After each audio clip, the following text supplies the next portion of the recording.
Oberon. Cope for Port Pirie, then to Tacoma for wheat. My only worry is Baines. Baines? He's on the Charlotte Road, bound for New Orleans from Venezuela. Venezuela? Ain't got this freak weather reported there. No.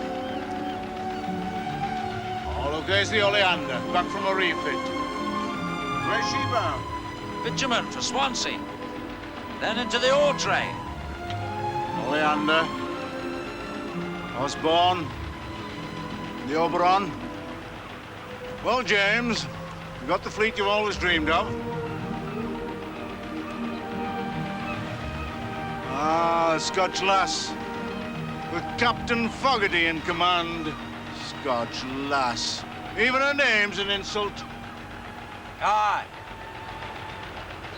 Well, as soon as we get ashore, I'll have a pair of shoes to collect. A visit to the haberdashers. Haberdashers, you? Time I had a refit. I'll smack too much of the sea.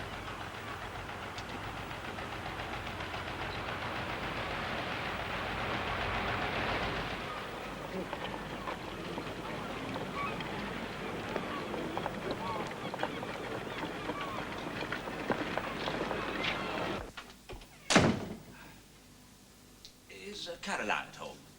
She's at her dressmaker's. Oh.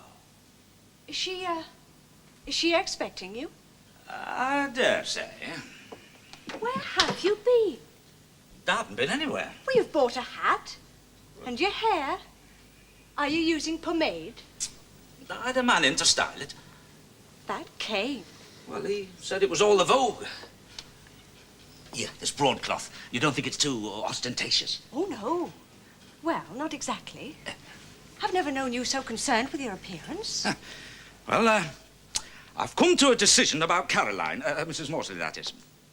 As you know, I've been seeing a good deal of her, and, Yes? well, I thought you should be the first to learn. I've 6 ships now. Fleet to me name. Capital put by for the first time. Well, what am I to be the first to learn? My decision. Decision about what? To marry her, of course. What else?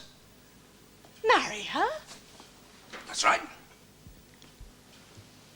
Was it a sudden decision? On the spur of the moment? You felt perhaps you ought to? Ought to. Well, you were always very impetuous. Now you're under an obligation. Huh? Some things you can't calculate. I don't quite follow you. You've even had your nails manicured. I will never mind about that. Dear, I'd be obliged if you'd keep it to yourself. Oh, not a word said. Have you mentioned it to Caroline? Certainly not. Has she mentioned anything? About what? Well, you both live in the same house. You must have little talks. Little talks? Aye. Well, I imagine you do. No? Oh, you mean like you and Captain Baines? Yes, like me and Captain Baines. He's overdue in Venezuela. That's a sight and a sound of him. I thought something was amiss. Tell me, have you, mentioned the strength of your feeling to Caroline? Certainly not. I thought I'd sound you out first. Oh, I'm touched. Elizabeth. Oh, James, I'm glad you're here. I've just spoken to Alfred, Lord Canning's cousin. The contract for the Australian mails is open to tender. But for steamships, of course, you'll have to find yourself a fast steamer. Yes, I'm obliged to you. Caroline, there was something else. Oh, look, I'm awfully sorry. I can't stop now. Why? Well, Alfred's invited me to Buxton. His mother was a friend of my mother. She's getting married. Married? Yes, and I'm invited. Isn't it fun? She's 73. Oh, Caroline, will you be long? Well, as long as they'll have me. I love Buxton. I shall probably take the waters as well. Bye. 73. Plenty of time, then. Oh, Lord, Elizabeth, couldn't you have a word with her? Give her some idea of my intimations, eh? Your intimations? Well, if she doesn't know about them now, it's not a job your sister can do. Poor Leonora. What's it got to do with Leonora? James, are you quite sure you're making the right choice? I doubt Leonora has any idea of your intimations. Oh, look, Elizabeth, all I want is a little favour. I mean, it wouldn't do me any harm if you were to mention me to Caroline in a good light. Oh, I'm honoured. It isn't often you ask a favour of me, James. Oh, come on, Elizabeth, I am serious. I'm sure you are. And there's no one else, is there? Now, if Captain Baines were here, you could send him after her to tell her what a fine catch you are. Elizabeth. But Baines is already engaged in yet another favour for James Onedin, keeping your father-in-law out of your hair.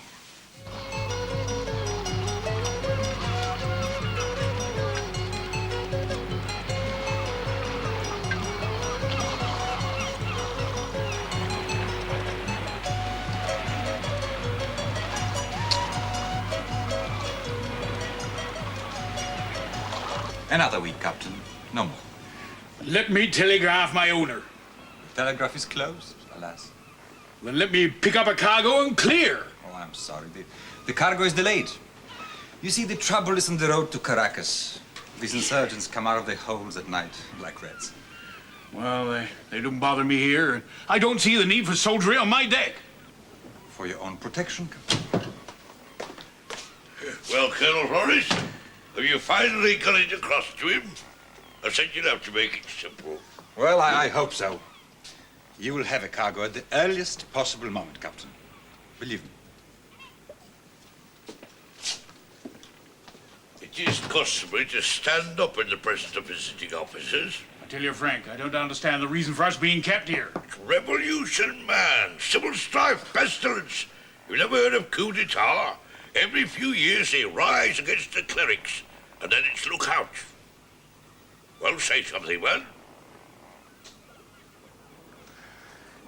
Mr. Onedin's got 6 fully rigged ships on the high seas. Why, oh, why does he have to put you with me? Because he knows there'll come a day, Captain Baines. Mitchell dead? Aye. Colitis. It'll be in all the newspapers tomorrow. Mitchell. He bought up the shares in the World Steam Navigation Company. They've got James's ship, the Scotch Lass. I know that. And I thought this would be a very good time to repurchase those shares before the news of his death is reported. Ah, you're right, Sarah. Well, there's no reason why his wife should want to hang on to the ship now. You'd best tell James. James? He doesn't have to know everything. Oh, please yourself. Oh, you know who she is, don't you? Who's she is? Ada Mitchell. She's Ada Felton as was. Ada Felton. Well, you must have known her. Of course I knew her. Nehemiah Felton's daughter. Ada Felton, my word, aye. Why'd you say it like that? Oh, she was always in and out of the shop. Very well set up little piece, flouncy. Or was it in and out of the shop? Aye. In fact, there were times she came in so often when I was serving it was quite embarrassing. There was even talk. Ah, but Father was alive in those days. Did she mean anything to you? No, it wasn't for want of trying on her part. Ada Felton. Best pay me respects. Oh, not before the funeral. Well, I shall have to if we're going to get the lass back. The world and his wife will be there tomorrow. I'd better wear me formal. Robert, what do you mean, flouncy? Oh, just a manner of speaking. I know that words are inadequate at a time like this, but I'd just better, I thought. Ada, how are you? As well as can be expected. When I heard it gone on, well, I thought it's a warning to us all. You'd better sit down. Aye. Will you take some light refreshment? No, I'm not one of those Those? who prey on others' bereavement. Oh, you've come on business then. Eh? Oh, no. I was expecting your brother. He wants his steamship back, doesn't he? Oh, well, at a later date, I was going to suggest that if it was a help to you, that I could take the Scotch Lass off your hands. You?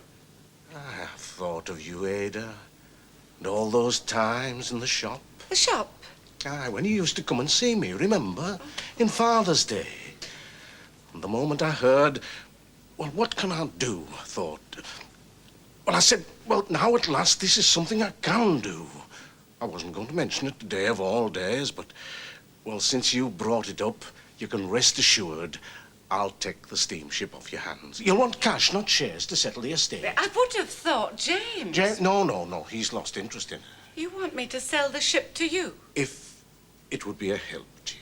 Have you mentioned it to James? Good heavens, no. It's got nothing at all to do with him. He's not at his best at these times. Your loss, I mean.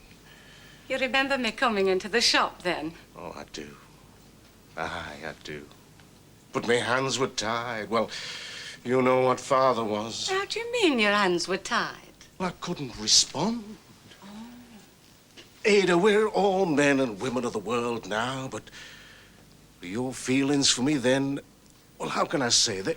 They were treasured, even though I couldn't respond. He used to come in ever so many times. He bought so many packets of Reckitt's Blue, we ran out one week. So I did. But it wasn't you I come to see. It wasn't? No. And you'd better tell him. Who? James. And if he could find his way to calling, perhaps we could come to some arrangement. Do you mean it wasn't me? No. But I'm grateful to you for calling.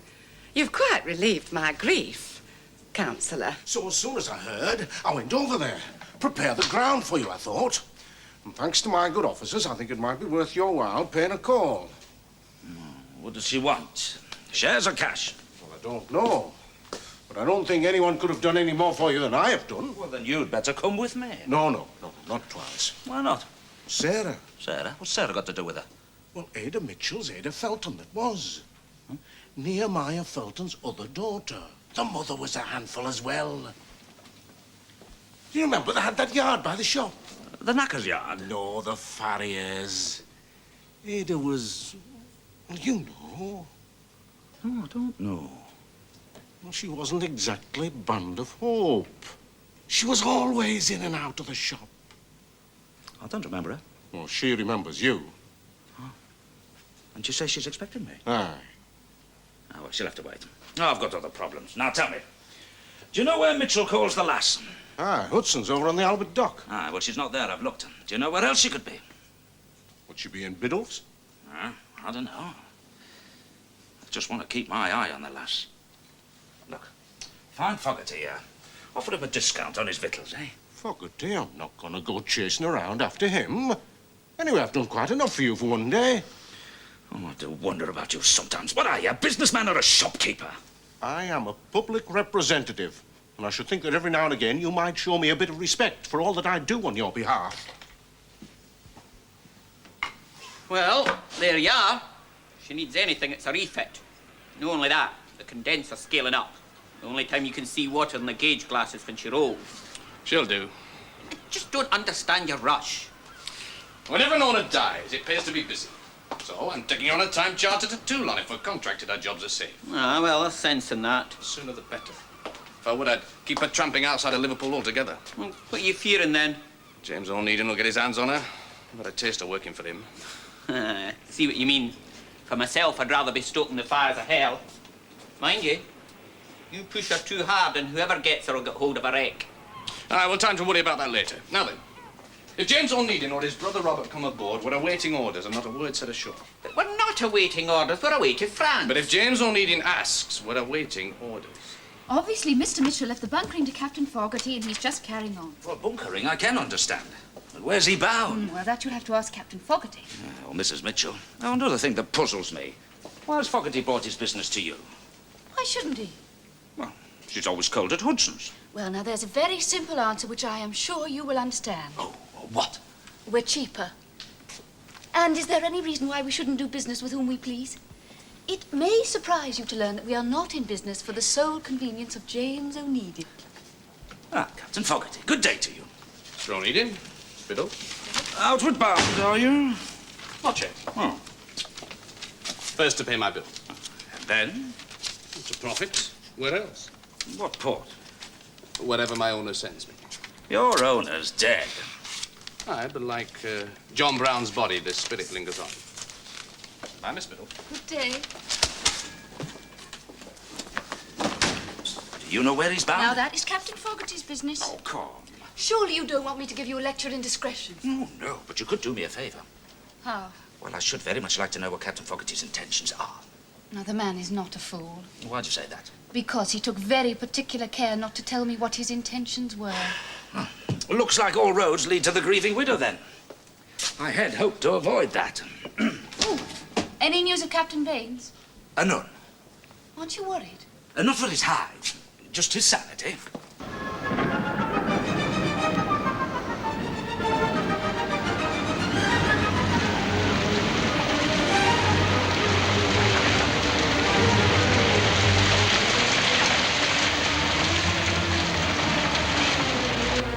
Colonel Flores is waiting for a decision. Look at that glass. But he's not concerned with the weather. But I am, and I don't like the sound of his proposition. What's more natural than what is safeguard valuable to the time of insurrection? Besides, he's offered you extra cargo. Yeah, well, tell him I'll be with him presently.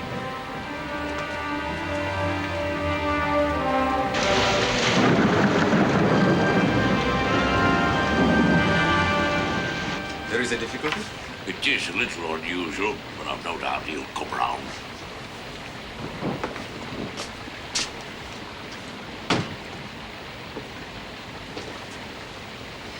Now, let me get this straight.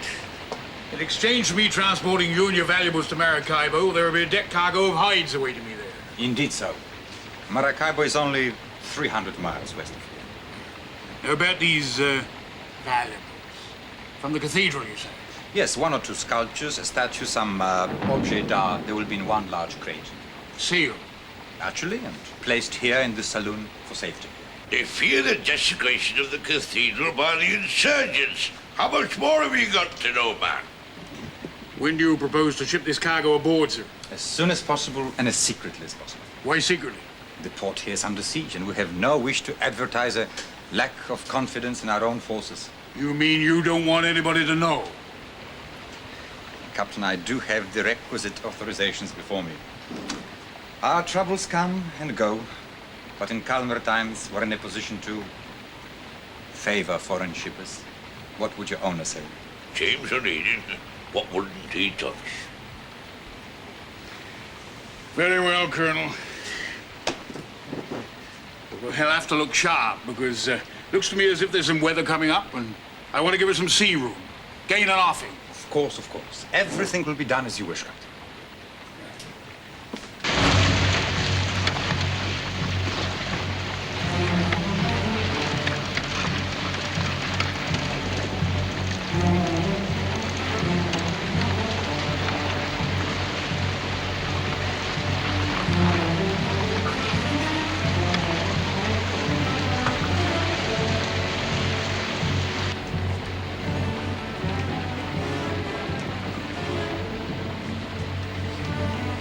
Their valuables, that ought to be togged as well as slung.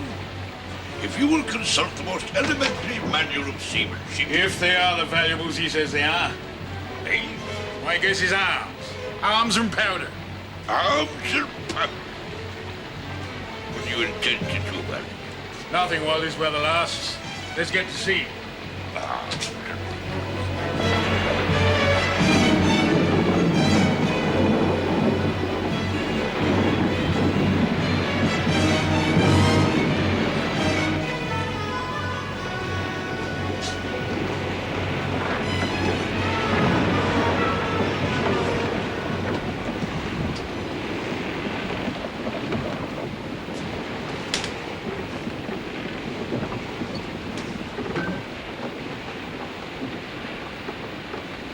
I tell you, I will. As soon as this weather clears, we take a look inside that crate. But you can't broach cargo. I've a good reason. They're very savage penalties for carrying arms at a time of insurrection, but we'll write this out first.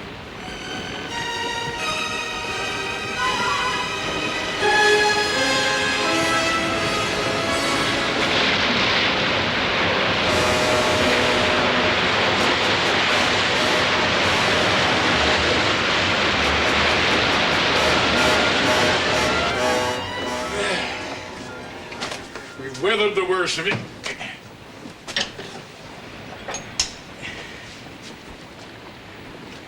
Got a very good stomach for a soldier, Colonel. I like to think I have whatever is required in this situation, Captain.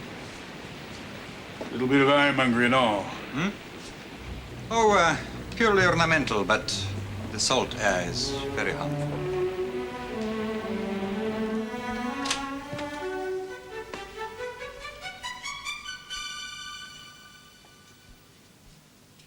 Surely you're not proposing by letter.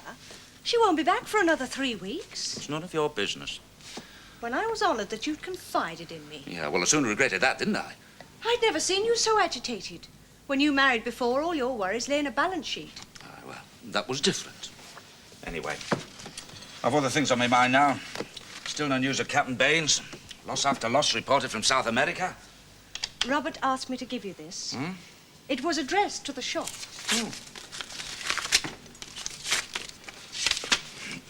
Oh, it's from that Mitchell woman. Ada Mitchell? Aye. Ada Felton, that was. My word. What do you mean, my word? What does she want? Well, she wants to see me. Robert remembers her. You remember her. I've got no recollection of her at all. Look, all that interests me is that she's got the Scotch lass, and that's all there is to it. You'd better be in a more obliging mood if you're going to see her. I'll deal with her in my own way. If I were you, I'd consult the Ladies' Home Companion before you finish your letter. It offers very good advice to the lovelorn. Oh, get along with you. My life was dreadful. I have to put up this pretense, but in my heart it was a great release. Yes, I'm sorry. You don't need to be. I've come about the Scotch lass. I know. I knew you'd be direct, not like your brother Robert. Robert? You can't imagine how long it took to come to the point. He wants her for himself. Robert made you an offer? As good as. Well, he was acting on my behalf. Not he. He had no doubt we could come to an arrangement between ourselves. Well, I think you must have misunderstood. Why? Is it beyond the bounds of possibility? Oh, it's a relief for me to get up out of my widow's chair and to know I don't have to pretend with you. Mrs. Mitchell, you say you have a clear recollection of me, but I'm afraid I don't. Like yourself, I was born in Cotton Hay, just off the dock. Salthouse dock? The same. Your health, James. Aye. I used to look up at the houses in Salthouse Street and the Croxteth Road, and I'd say, perhaps one day I'll live there with the carriage trade and the quality. Well, of course, I want to express my sympathies, but naturally, I've an interest in the lass. You're sure you don't remember me? No, I'm afraid well, perhaps... Felton's other daughter. Yes. Oh, yes. Well, now that you come to mention it, it does ring a bell. Yes. Well, now, about the Wirral Steam Navigation Company. You haven't changed, James. I'm afraid you have me at a disadvantage. If I have, I'm one of the very few that ever did, eh? Right, then, I'll be frank.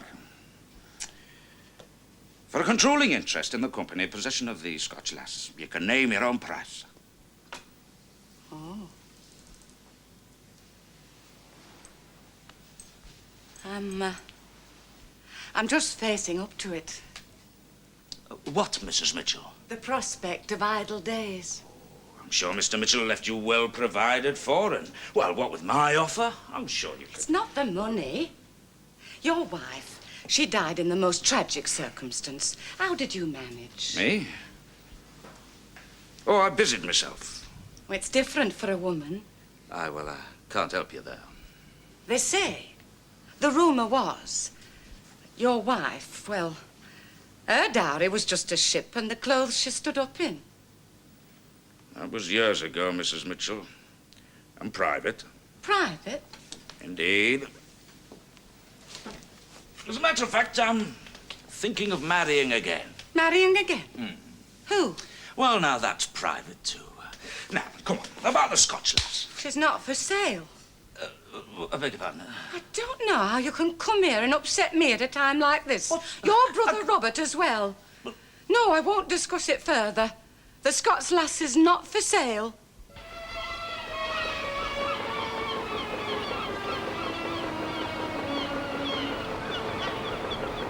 I just don't understand your rush. I want to get out of Liverpool now. But why? You know why. But what's the sense of going light to Toulon?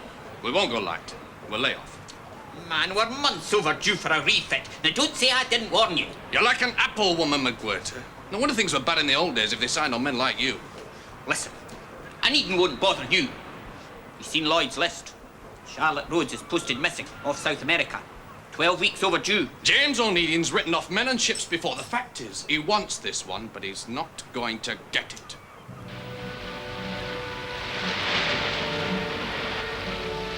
Sharp now.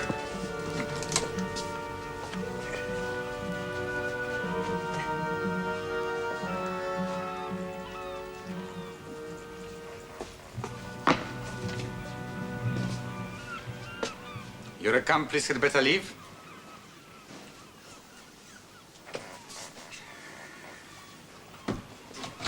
Of what did you suspect me, Captain? Well, it's all snug and dry in here. Arms and powder. Packing cases is unnatural for firearms. And what have you found? I don't know. Not valuables, that's for sure. Fire bars by the look of them. Your knife, Captain?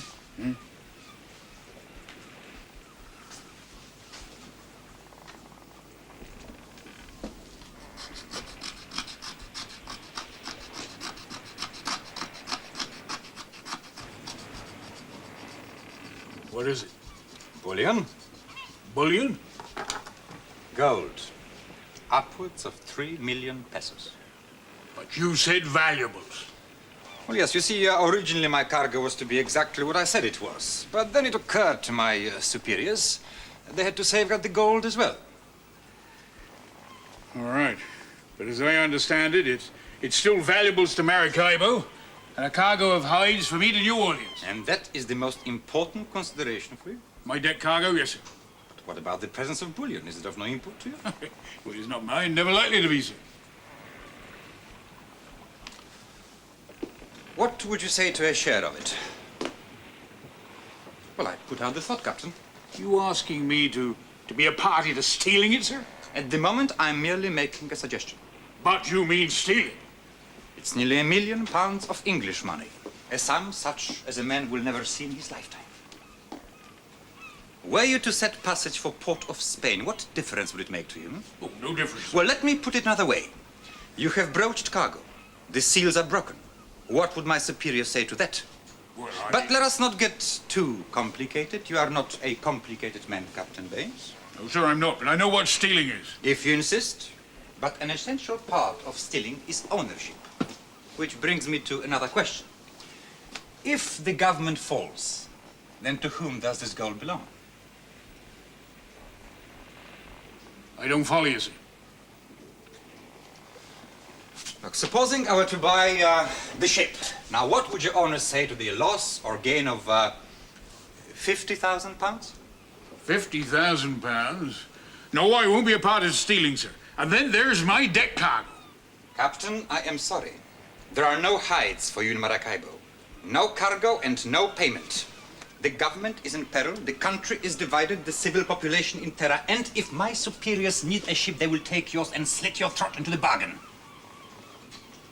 So may I suggest you think about my offer again and change your course for Port of Spain?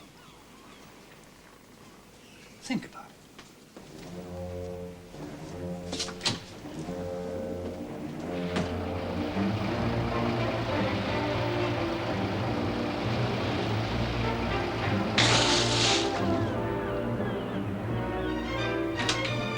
Well, lie here. You've got all the time you want.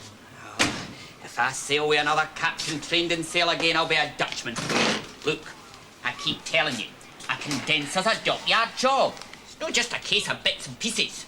Now you haven't even got enough steam to raise that anchor. As I said, we'll lie here. We're well out of Onedin's clutches. Oh, you're obsessed, man.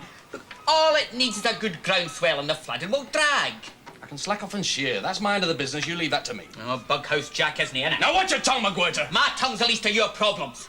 Look, you know where you are. I mean, when did you last anchor here? You're abaft the blockhouse, right over the Wallasey telegraph cable. You're like wind in a bottle. I've slipped cables before. Without steam? We can heave the anchor chain over the side. Aye. And the weight of it breaking the telegraph cable and leaving us free to drift onto those rocks. Miss Biddulph.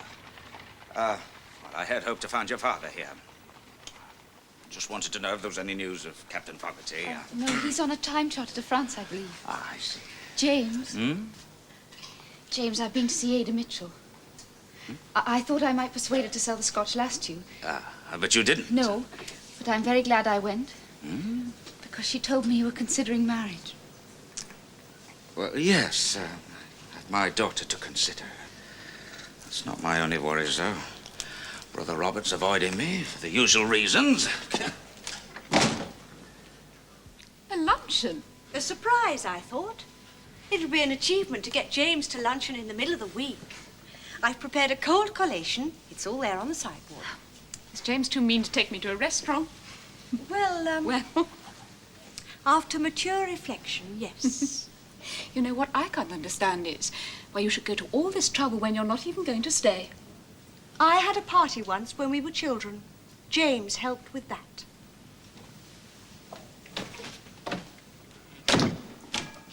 Oh, James not here. He was, but he's gone. Did he say where? No, he said you were avoiding him. I'm not avoiding him. I'm trying to find him. Oh, your father wouldn't happen to have access to a steam tug, would he? A steam tug? Ah. Well, I'll see what I can do. Good. I'm sorry I can't stop. I must find James. Brother Robert. She didn't tell me she was back. She came straight home, and her first reaction was luncheon. A surprise. Well, then why didn't she tell me? You know nothing about women, James. Shy, do you mean? Oh, James hasn't been here, has he? No. I've been everywhere, to the office, down to Biddulph's. Robert, listen to this. People ran hither and thither crying for help. Some screaming with fear, and some shouting the names of their relations. Oh, what are you talking about? Other casualties during that dreadful night were the sinking of the four-masted square rigger, Eliza Roger. Well, that's got nothing at all to do with us. It's Captain Baines I'm thinking about. You haven't given a thought to him, have you? Not Captain Webster. Baines is only delayed. He's not wrecked. Oh, Robert, do you not care at all? Oh, I'll mention it to James, if I can find him.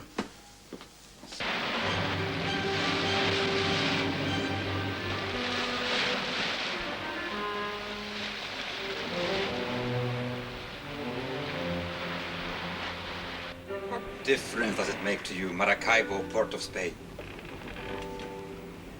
What is bothering you? Your conscience? Listen to me. In South America, the only gift of God is flies, so you can forget about your conscience. 50,000 pounds. Think what your owners would say. Then there is your family. A sister, you told me. Her children.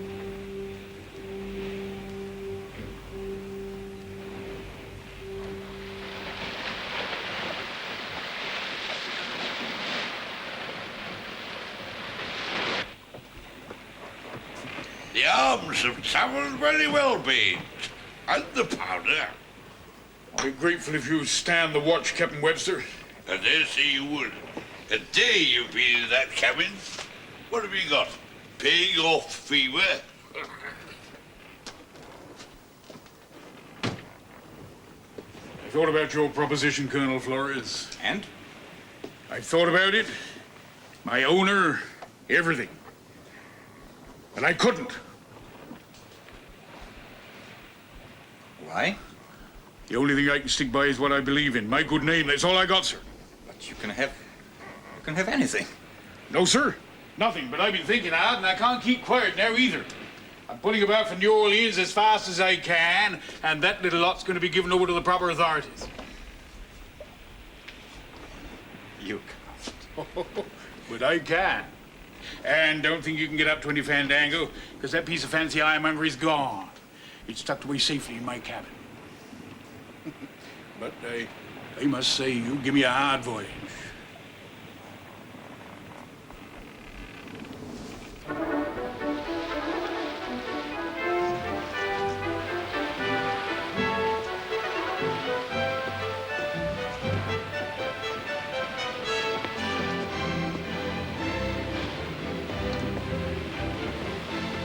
What now? Putting about for New Orleans, all in the hands of the authorities there. Deck cargo got as well. I dare say they'll find some employment for you ashore. You think so? I'll do my best for you. Hands to braces! Stand by to come about! Sharp now, we've got a naval officer aboard!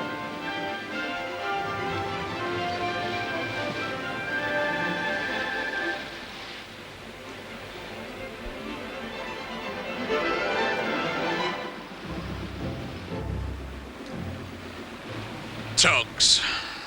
Won't touch us. Frightened of damaging the telegraph cable. A cold collation. A cold? Yes, isn't it daintily set out? There's clear soup. Cold? Yes, of course it's cold. Then there's chicken and some crab and a trifle. Very nice. Oh, come, you don't seem appreciative. Oh, I am appreciative. Well, we don't have to do a thing, just help ourselves. Yes, Caroline, there's something that I want to say. We've got all afternoon. Yes, well, would you be so kind as to take a seat, if you please?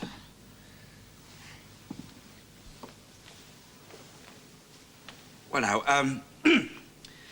I've had something on my mind, but firstly, I know that you've been avoiding me, and I know the reason why. Avoiding you? But what I'm going to say has nothing to do with that. What then? With us, I suppose. Please, don't interrupt. Well, firstly, I apologize for having taken advantage of you. When did you do that? Oh, come on, you know what I'm talking about. And anyway, that's water under the bridge. You've been married, I've been married. Yes. Well, what I'm coming to is this, that events notwithstanding, I've given this matter a deal of thought. I'm not just saying it on the spur of the moment, you know. No, indeed. What is it?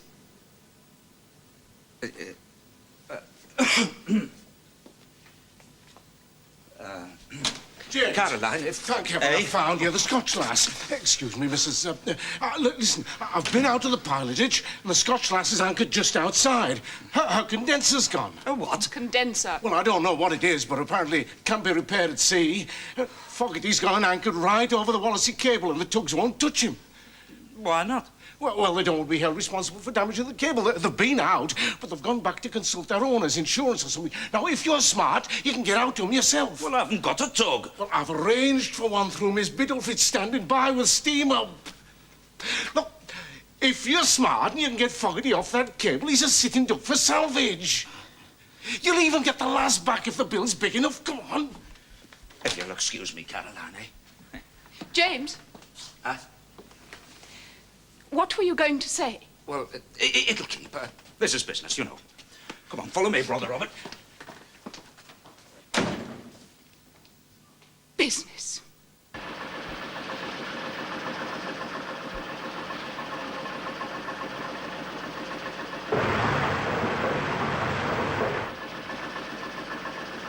The best thing you can do is strike a bargain before the tugs get back.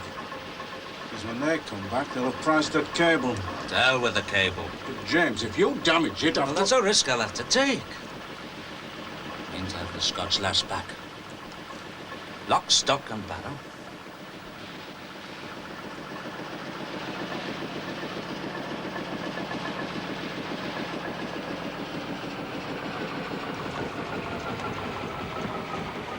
What do you want, Onedin? I'm the International Red Cross. There's no point in you coming aboard. Not much point in you staying there either. I'm waiting for the tugs. They're coming back with their price. They'll fry you, Fogarty. Now, why not listen to my price, eh?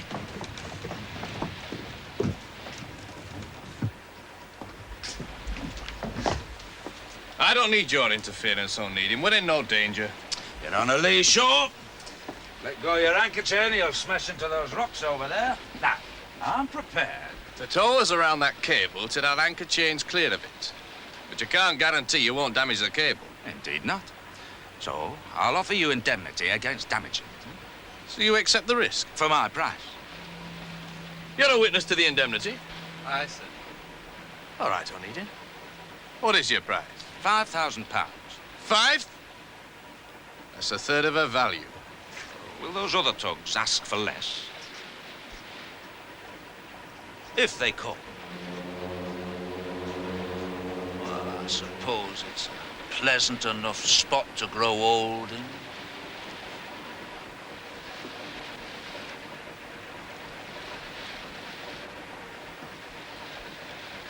All right, Onedin. £5,000 it is. Right, Captain Fogarty. I'm gonna nurse that cable like it was your firstborn.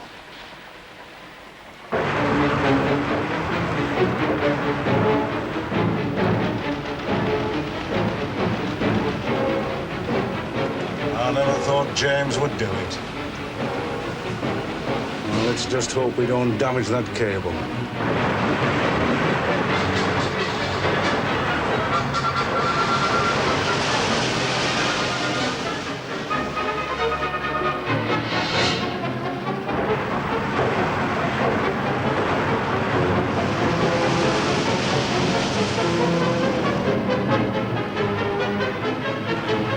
Slacken off your anchor chain now, Captain. Oh, come on, I'm taking the risk. Slacken her off, please, Captain. Slacken her off there. Aye, sir.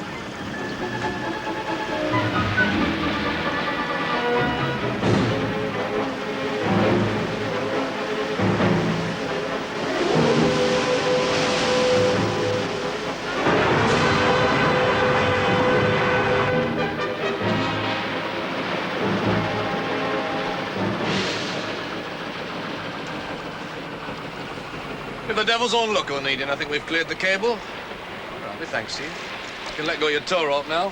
No, Captain. Let go your anchor chain. Cut it, even over the side. So that's it. You mean to tow us back to Liverpool? What's an anchor chain but 10 pence a rusty? Salvage. So I lose an anchor chain and you gain a ship. No, Fogarty. Not gaining a ship. Just taking home what's always rightfully been mine.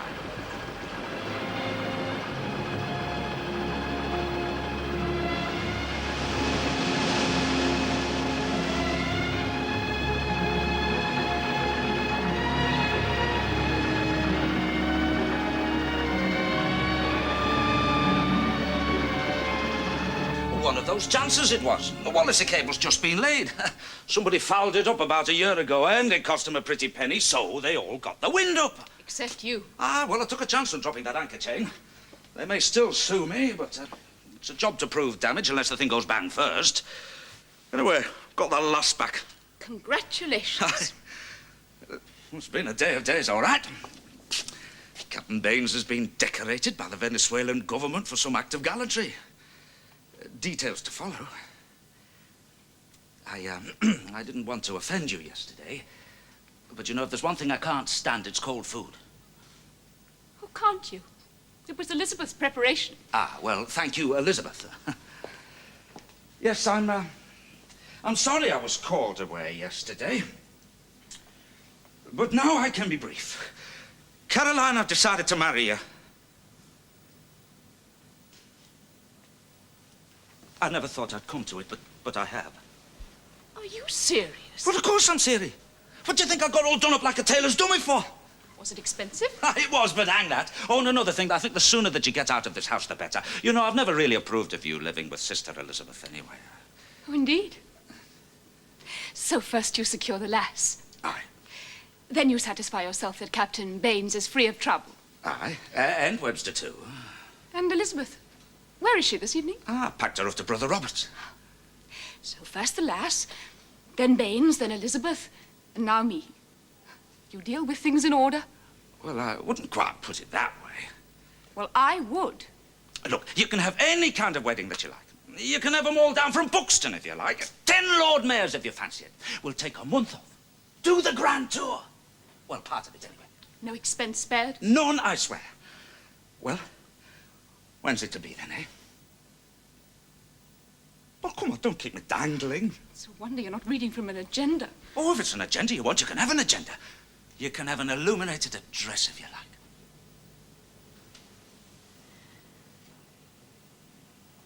James, I can't. I can't what? No, that's not right. I won't.